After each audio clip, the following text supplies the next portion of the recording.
So a lot of interesting shit happened this past week. From the very controversial like Jesse Williams' nudes from Broadway leaking to homeless couture coming in the name of Balenciaga selling for close to $2,000. But while all of that shit was actually being talked about, I think there was one thing that was particularly more important and more interesting for the guys out there. And it was a woman in Germany who was convicted of sexual assault for poking holes in the nigger's condom.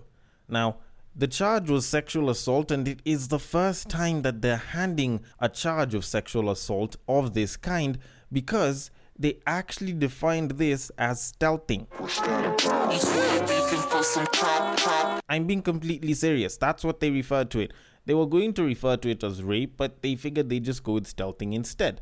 And normally stealthing has been considered to be a male-only offense because the way stealthing is described, for those of y'all that don't know, it's when you're fucking a babe and then you take off the condom without informing her, without her knowledge, and then you slip it back in raw. And you may be nut or some shit. There's other sort of definitions to it, but that's the most concrete one. And that's why it's only reserved for guys.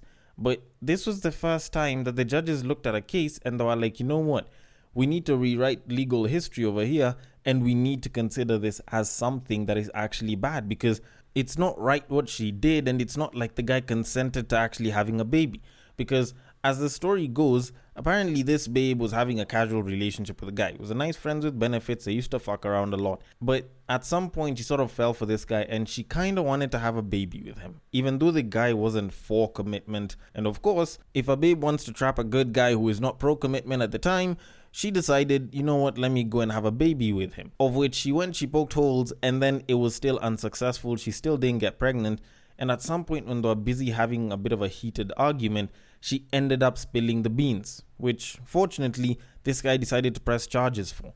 And as a result, this 39-year-old woman has made history. The only unfortunate bit is she got 6 months. And the other unfortunate bit is they haven't included the whole Drake hot sauce fiasco as a form of sexual assault, because I think that should be classified as sexual assault as well. Like, I don't see why the hell it is we have to have a condom in one pocket and have hot sauce on the other pocket just because we don't want to have a kid by a certain babe. Like, why do we have to take that much precaution simply because we are not sure if some babe is gonna try and get a baby off of us because we either have good genetics or it might be successful? And considering that the men are the victim in this part, I am going to sound like a woke woman and say she should have gotten more time for this. Like, only 6 months? She should have gotten 7 years. Because that's normally the amount of time that you find a lot of the fellas, whenever they commit any forms of sexual assault or sexual abuse, usually end up getting. Whether it's rape, whether it's sexual harassment, you find people are being convicted for like 7 years, 14 years, 21 years or some shit. Like, this shorty should have gotten like a nice couple of years, something towards the 7 mark, just so that it can seem like there's some equality that's happening. But unfortunately, that isn't the case, and we kind of have to live with that, at least for now.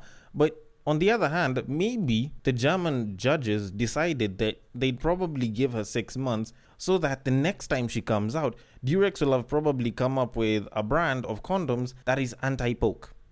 Maybe that's what they're doing. Maybe they're giving it 6 months so that the condom companies can finally come together, look at the condom design that they've been having, and see if they need to use another material on top of the latex or with the latex that will probably make it anti-poke.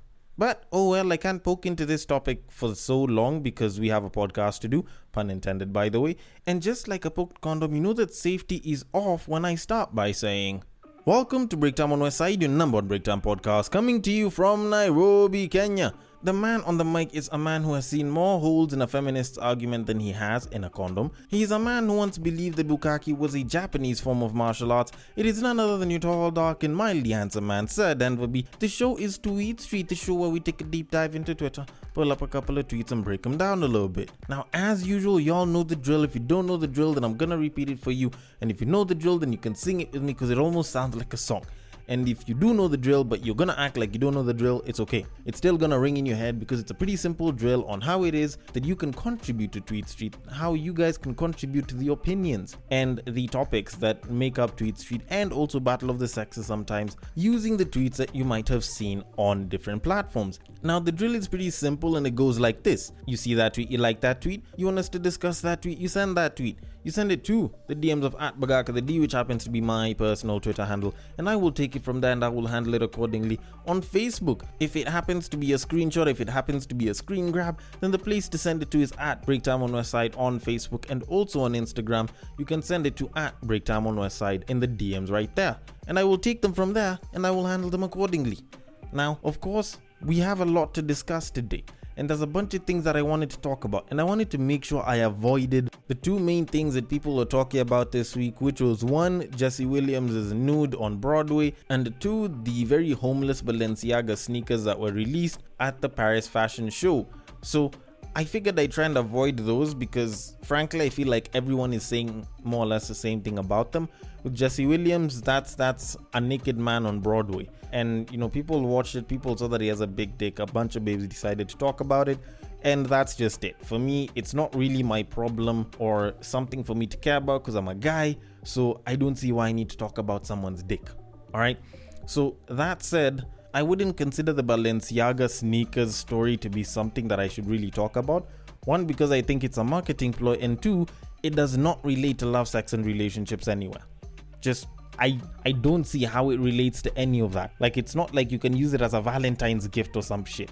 Like, if you try using that shit, even though it was worth close to $2,000, that shit will still come off as a show of hate, not a show of love. So that aside, I do actually want to talk about something that seems a little bit more interesting. A woman who actually decided to sort of train her son on how it is that he is supposed to treat a woman and take a woman out on a date by actually taking the son out, giving her the money and showing him various things that he's supposed to do and shit. Now, it was a reel that kind of did a couple of rounds around IG. I saw it once or twice on TikTok, and it seemed particularly interesting because to a certain degree, when you kind of think about it, it seems like a really, really good thing. And honestly, a lot of people commended her for it, and it seemed like pretty good results, and she was actually teaching him a couple of fairly good things. But as y'all know me very well, I'm more of a Netflix and chill kind of person, and I've been one of the biggest proponents of ditching the date because it has evolved into Netflix and chill. Like, I am not a fan of dates because I feel like Netflix and chill will have you actually discovering more about the other person than you ever will going out on a date. Just stating facts there. But that aside, if you do want to go out on a date, I do think that there are quite a number of things that you do need to learn. And this young guy actually seemed to catch them all, opening the door and like paying the bills and shit. But like a lot of people in the comment sections were actually saying this is something that he should have been taught by his father or by a certain man, or at least by a grown gentleman, so that he can learn it better. Of which, of course, there were people that were coming on that were like, oh, what if the man wasn't there? What if she couldn't find a good guy to teach her that shit? Blah, blah, blah. Of which I can get where they're at with those comments and with the way they feel about it. But in some way, this is more like first aid in an ambulance compared to going to a hospital where it's like the guy is the one that's teaching this young man. Because at the end of the day, in as much as first aid from an ambulance can work well for a lot of things, getting the assistance from the hospital itself will probably be the number one best thing out of all the forms of medical treatment. And the reason I'm saying this is because when you look at how women look at dates, there's a lot of novelty in it. There's a lot of, oh, you're supposed to do this. And I'm not saying that it's bad, it's just that a lot of it tends to come with a certain form of routine or entitlement or privilege, where it's like, oh, you're supposed to do this for a woman. While for guys, there's a lot of function that's usually behind a lot of what we do. Such as, when you're opening the door for a woman, it's probably because you're reaching your hand out because she's wearing heels and she'll need support getting out. Like, something as simple as that. And in as much as the babes will definitely tell you what it is that they want done to them, at the end of the day, they're just looking at it from the things that they want done to them. They are not looking at it from the functional side where guys usually base a lot of their decisions for. Like, when you're walking on the street with her, you'll make sure that you, the guy, are the one that's out towards the road while she's further towards, say, maybe a fence or the wall or some shit. And that's usually a protective measure for us guys, but babes might just find that as a way of us guys trying to make them feel safe. Or, when we're going down the stairs, we'll always take a step down first, and whenever we get to the bottom of the stairs, we'll stiffen our hands so that she can get a bit more extra support when she's wearing heels. Like, there's a lot of functionality in what we'll do during a date that babes won't pick up on. And the thing is, babes will definitely just say, oh, you're supposed to do this as a guy, you're supposed to do this as a guy. But at the end of the day, we do a lot of things and we'll ditch a lot of things because they've probably lost their function. So like, take for example, I can open the door for a babe who has heels on, but if she's wearing flats, I'll probably just let her open the door herself, because there is no additional support that I need to give when I open the door for her. So it seems a bit pointless. But all in all, if she did manage to teach this young man quite a bit and there was no man available that could do the same, then kudos to her. But at the end of the day, there's a lot of function in what it is that we do as guys, and unfortunately babes don't really pick up on that. They just look at how they're supposed to be treated and they'll romanticize that, not why such things are done to them, for them, and so on and so forth. But either way, it was a pretty good effort. So I will leave it at that and I will move it on. So on to our very first tweet of this episode. Women always say, my dad treated me this way, so I expect any man I'm interested in to do the same. But the second we talk about how our mothers treated us, we're the problem. Alright, so to a certain degree, whenever I hear someone busy talking about how their mom used to treat them or how their dad usually treats them, and then they start using that and then they say that that's how their partner's supposed to treat them, while I do kind of feel like that's aiming a little too high in quite a number of cases, at the same time I do kind of see the justification in it. And the justification itself is usually about only two words, and it is Oedipus complex. Now, for those of y'all that don't really understand what Oedipus complex is, or what the Oedipus complex is, it's a phenomenon that explains that we're usually attracted to our parents. So if you are a man and you are looking for a woman, or at least you're interested in the opposite gender, then you will be attracted to features that relate more with your mom. If you're a woman, then it's probably with your dad. And the reasoning behind that is because they were the first examples of the opposite gender, then you are attracted to them first and you use them as the foundation of what it is that you would want in your next partner or in your current partner. And it's sort of used to explain why it is that some people will be attracted to certain features that will relate more with, say, their mothers, and women will be attracted to certain features which relate to more of like their father.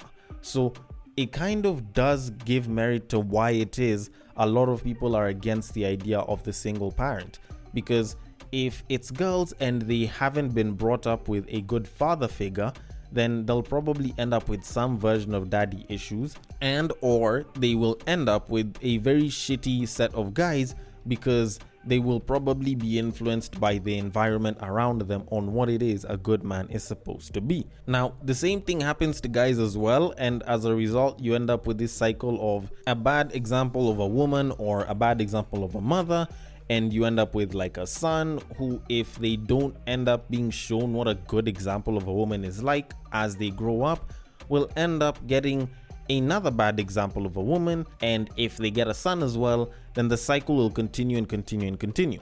Now, that said, while we do pick up qualities of our parents, I think people need to be a lot more realistic with the current times that they're in at that time. Now, if your father is able to pay for you to go on trips, is able to, give you a certain allowance every single month, you cannot expect that from every single guy. Yes, you can say that you want gifting as a form of love language, but when you start saying that you expect a guy to fly you out, start taking you for fine dining every single week, then you're probably aiming it a little high. Because if you're saying that, then it means that only a very small number of guys can probably do that.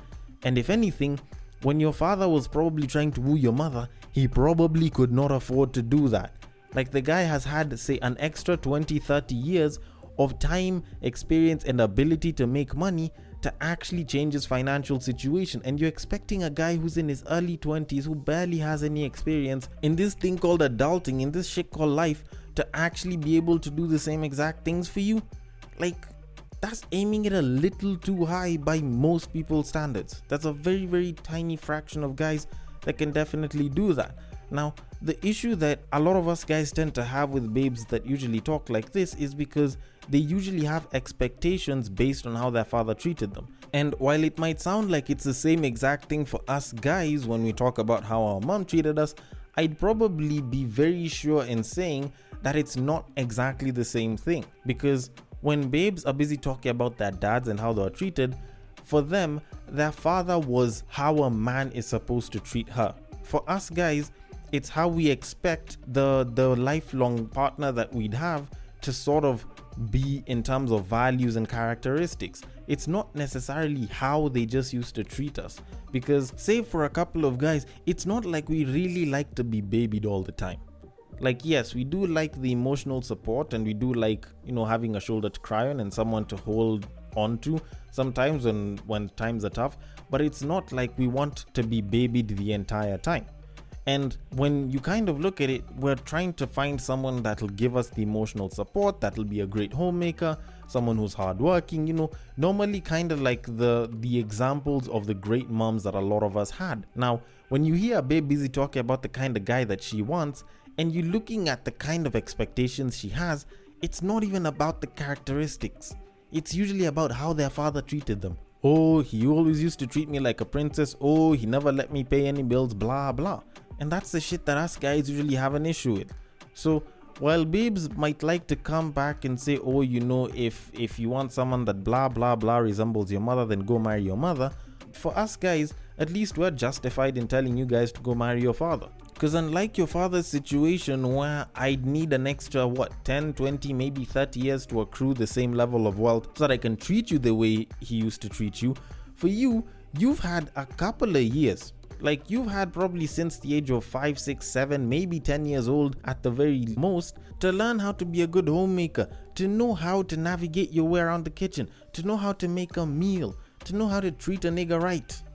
So if anything, it's definitely within us guys' right to actually expect more from you guys than it is for you to actually expect more from us. But then again, that's something that you can entirely disagree on because, well, I'm not your father, so it's definitely not law. So I will leave it at that and we can move it on. So on to our very next tweet of this episode. Before I had sex for the first time, I was under the impression that it was gonna hurt very bad and it was gonna be a bloody massacre.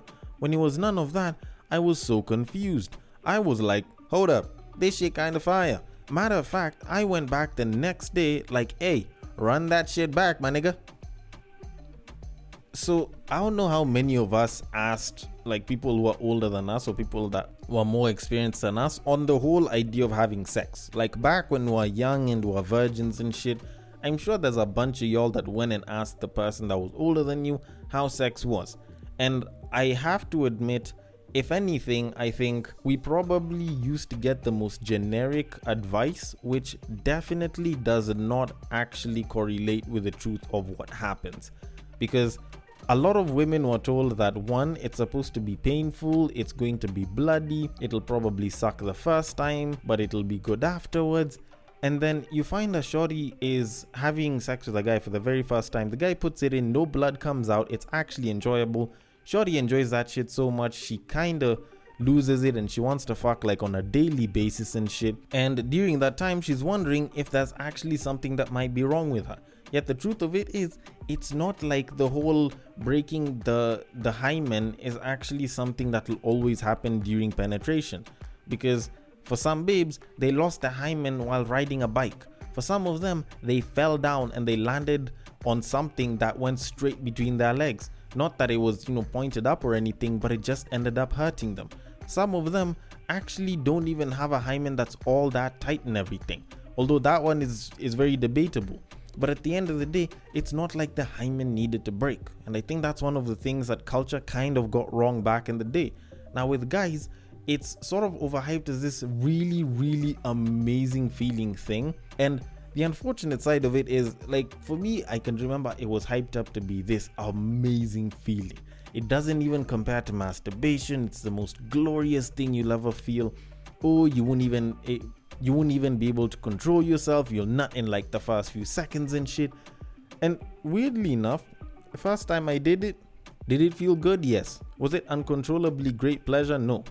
So I went in there with some of the highest expectations in my life. I went into that shit and I was like, this feels nice, but it's not astronomically different. It's not like worlds apart from what the classic Five Alive feels like.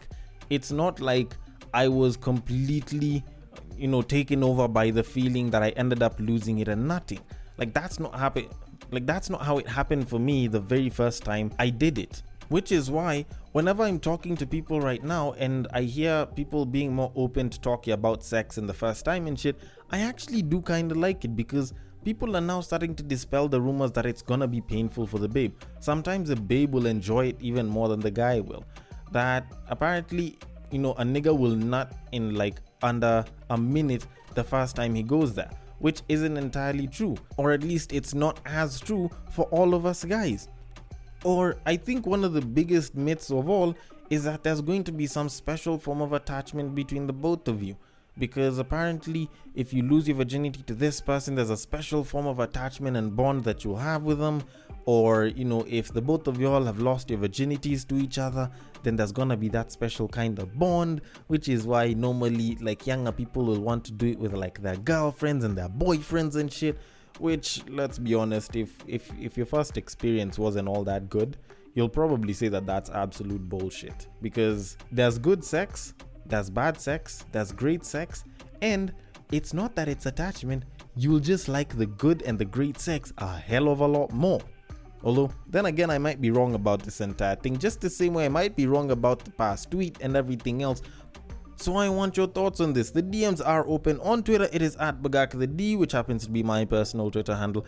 On Facebook and on IG, it is at BreakTime on Westside. Thank you so much for listening all the way till the end. And if you are listening through Castbox, feel free to drop your thoughts and comments below, and I will attend to them accordingly. And I will catch you guys on the next break.